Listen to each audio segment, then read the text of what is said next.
Hey, Buddy Manning here. Welcome to the Garden Report. Josue is already in the great mood for this show. Yes, sir. Celtics got it done, guys. Celtics got it done. That means we don't have to go back to Cleveland. Series is over, and the Celtics are on, fresh, and ready for the Eastern Conference Finals. Another one. What are we talking now? 17, 18, 20, 22, 23, and 24. Six of the last 8. No pressure, Celtics. Yeah. No pressure. So the Celtics beat the Cavs. 5-game series. We'll look back a little bit here. Tonight, obviously, the story, Horford getting going in a big way. This is a rough series for him, coming in 34% from the field, 18% from 3. So he turns it around tonight. This was Tatum's most efficient game of the series at 9 for 16, along with 9 assists. I thought he was fantastic. I got some good Drew moments in this game, as well as decent bench performance as well. I thought Kornet did what he could in the first half of this one. So it all amounts to another defensive win. It's been a defensive series in many ways for the Celtics, where they've had inconsistent offensive results, and they grinded out the series. A great winning game 4 down the stretch defensively, and then in this one, albeit with no Mitchell over the last 2, no LeVert tonight, and no Allen for the whole series. Take it with a little bit of a grain of salt, but I still feel like the Cavs put up a fight, and the Celtics squashed it. Well, that's the thing. They had to grind it out. And regardless who was out there for Cleveland, I mean, that's just their approach no matter what. And we saw that in a big way. Guys like Marcus Morris stepping up, man, which I thought was 25 tonight, right? Terrific, man. I couldn't have predicted that. I expected him to go somewhere around 20 when you found out how many guys were going to be out, but I didn't know he would be that efficient. That was incredible. And they challenged these guys, obviously making those 3-point shots, making the Celtics play defense. I felt like by the end of the third quarter, Celtics look up at the scoreboard like, man, these guys are still close. And it's like, yeah, you have to really fight for this one. You have to really fight to close out a series. And they found that out in a big way with the way they came out in that fourth quarter. I want to say a good 3-4 minutes of just like every possession matters. Every possession could prolong this series if you don't approach it the right way. I mean, that was the Celtics' mindset, it seemed like, and that's the kind of approach you're supposed to have when you're the Boston Celtics. Let's face it, guys. This was a favorable matchup for the Celtics by a mile going into this game. So it would have been a humongous disappointment if this thing went to overtime or if they lost. Like, it's just they've learned from their mistakes. Al Horford talking about that. Obviously, what the kind of game that he put up. Made it easier for guys to sort of say, hey, let's go out there and win this one for Al, for each other, and show everyone that we don't want to go back to Cleveland. That's exactly what they did. Yeah, game through 1 through 2, and then third quarter, Celtics start to separate a little bit, and then they exploded into the fourth. This is a pretty close series when you look at the total points. I think it was like 17 points going into tonight, and then they score this decent win that ended off in terms of margin here. So the Cavs played them tight. Wasn't the best competition again because of the injuries. But what's your biggest takeaway from this one, this series? Yeah. I think the thing with the injuries is that the Celtics can only control what they can control, and that's their performance, right? From a fan standpoint, from a media standpoint, from a league standpoint, it would have been awesome to have a fully healthy Cavs team. But we've all been around the NBA long enough to know that when star players go down, it makes other guys step up. Yeah. And this Cavaliers team, they didn't fold. They actually responded really well, like you said. I mean, 10 of 13 shooting from Marcus Morris. Donovan Mitchell wasn't going to put up that kind of efficient shooting performance tonight, most likely, right? So we had 33. Yeah, so it doesn't. To me, it doesn't really matter that those stars were out because the role guys stepped up. It matters a little bit. It doesn't matter to me tonight, honestly, because I think the performance of the Cavaliers put together was a really strong team performance, and you have a bunch of really good NBA players that maybe don't get the opportunity that tonight they did, and so it's not going to have the same ratings or shockwaves around the league as if you overcome like a really stacked roster. But I thought that they were playing well. And like you said, like going into the fourth quarter, I was like, how is this still a game? I felt like they had already blown it open a couple of times. And then to go in the fourth and execute, I mean, we saw so many good things today from Al Horford's big night. Jason Tatum, like you mentioned, I thought he just had an awesome all-around game. Almost had a triple-double. I didn't even realize that until the very end. And really good defense. So I thought, you saw a lot of good things, and you also saw people willing to take a step back. Like Jaylen Brown, who's had a really awesome series. Yep. He took a step back tonight because it just wasn't needed for him to take, I think he took 9 shots on the game. So a lot to be encouraged about, I think, from a Celtics standpoint. And some good commentary from them after the game. I thought Brown and Tatum handled the series pretty well, seeing a lot of defensive pressure from the Cavs, difficult crowds at the rim, extra pressure on the ball, and some bad shooting nights for Tatum in particular. But he talked a little bit here about giving the game what it needs for both he and Brown. Jaylen got you back with the chest slap. Did you feel that? And then how far have you two come as far as playing together, but also being able to give the game what it needs when it does? Yeah. We've just been in a lot of battles together. 7 years as teammates.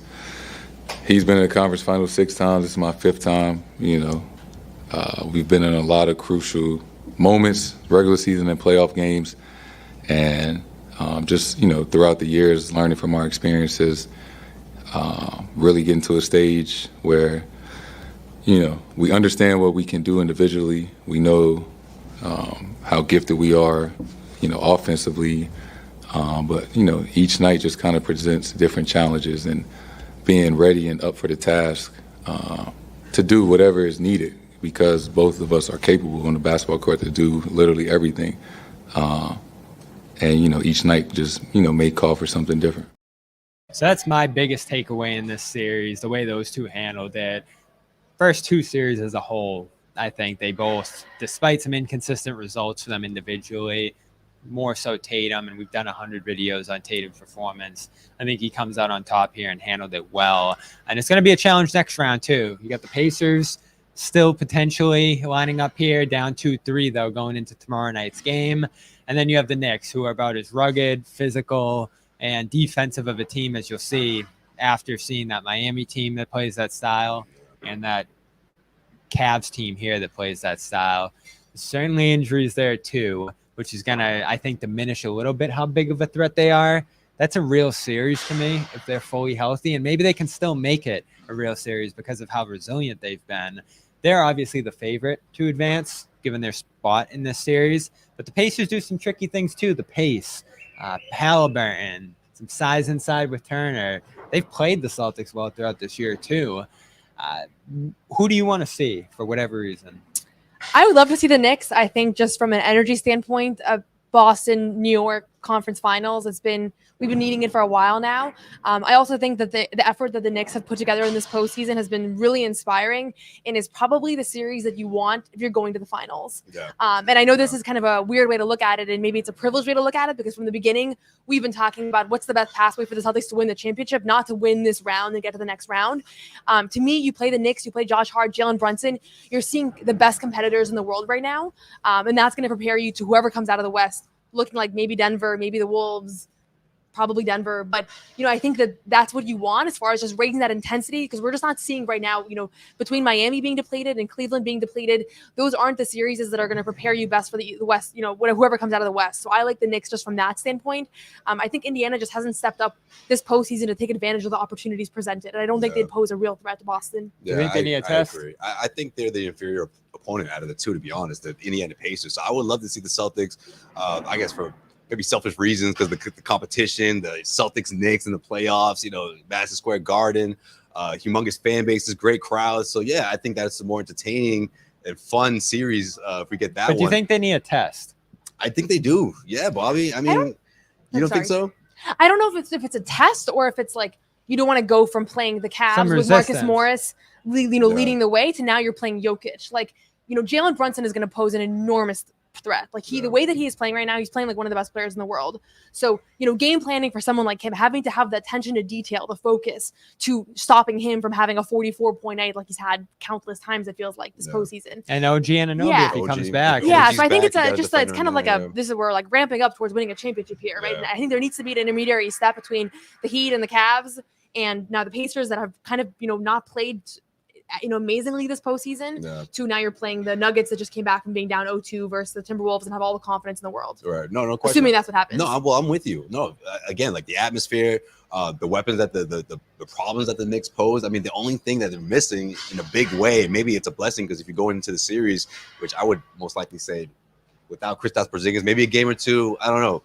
But the fact that the Knicks don't have Julius Randle, they don't have Mitchell Robinson, but they still have other weapons, other guys that can step up. Dante, obviously, New Yorkers love him. Yeah. Brunson has been the heart and soul of that squad for sure, and they're all capable of pulling an upset. I mean, I don't think going into it, most of people are going to predict the Knicks to win this series, but I think without question it will be the Celtics' biggest challenge that they've seen throughout this postseason. And the Pacers, they'd just be annoying. I just don't trust those guys, Bobby. I think when it comes down to the end of the game, there were a couple of times where they could really close out a win, and they just didn't do it. The defense comes and goes. They decide when they want to play. I know they're a big they just be annoying juggernaut. That's another thing on the defense. Like the Pacers defense is not good Non-existent. pre-finals defense. Like you can't go That's from not the good prep Pacers. work for the Yeah, big you need test. to. You need to get No, something I'm a little with you better. with And I that. also think what you Yeah. said about the Knicks being really depleted.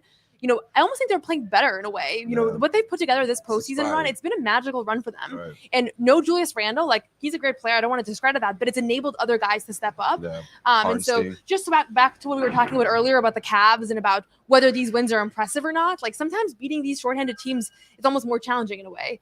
Not to say that like this Cavs team is the Knicks team, but I think there is an No, I know element what to you the mean. Knicks being Yeah.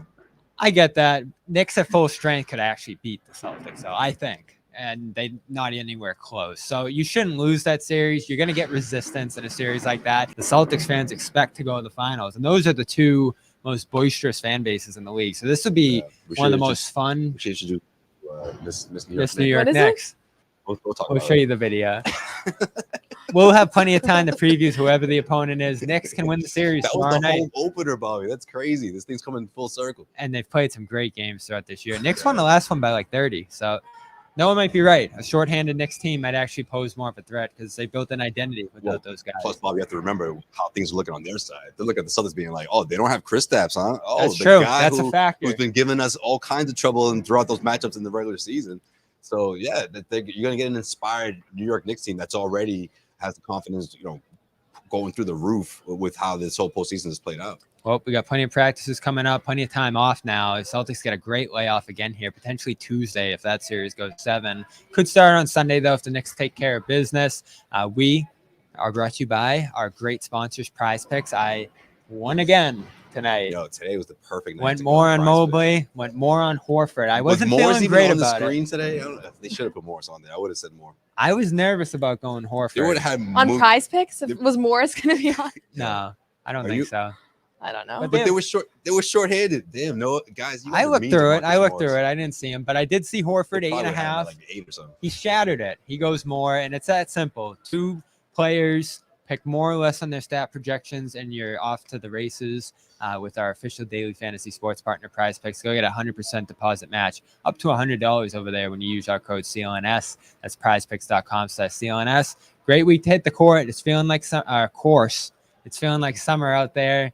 The court's hot right now too, but you want to get outside a little bit. There's some time off between these games. I might get out there this weekend. Who knows? And I'll be wearing my PXG gear if I do. Even if I don't, it's great for the weather. It's light. It helps you get in your swing, and it just makes you feel good. You look good. You feel good. You play good. And that's what PXG allows you to do. Great hats, polos, tees. You get a discount on your first order when you head over there, pxg.com/GarnReport. Use that code GarnReport for a discount over there. And game time. Maybe you're in New York, you want to see that game 7 on Sunday, or you want to see game 1 here. We'll see which one actually happens. But on the Game Time app, they're giving you a $20 discount on your first purchase. Head over there, download the app, check it out. Great deals up to and even after Game Time. The Patriots schedule came out today as well. They already have Patriots tickets out on Game Time. But again, the best way to do it, wait up until a little closer to game time on that app. And again, terms apply. First time you use the app, you're going to get $20 off your first purchase over there. So go check out the Game Time app. Celtics beat the Cavs 4-1. Good series win. I feel like there were some frustrating moments in there mixed in, but they handled it well in the end. And this is a good win tonight. Did you against a have them in shorthanded 5? team. I did. We all did. We all did. All of us did. So Glad you asked that. check Oh, it well, off. of course she Along had I it. knew I She had it in answered. 5. Of course, Yeah, yeah. come the on. whole panel did. So credit Yeah. to the Garden Report. Swept it. She's Noah Dalzell. Check out her work at Celtics blog. Check out her predictions too, because she's so good at them. And Josue Pavon, pretty good too. Check him out over on the Garden Report and Cedric Maxwell podcast. I'm Bobby Manning. This has been a late night edition of the Garden Report. Let's get out of here. Good night.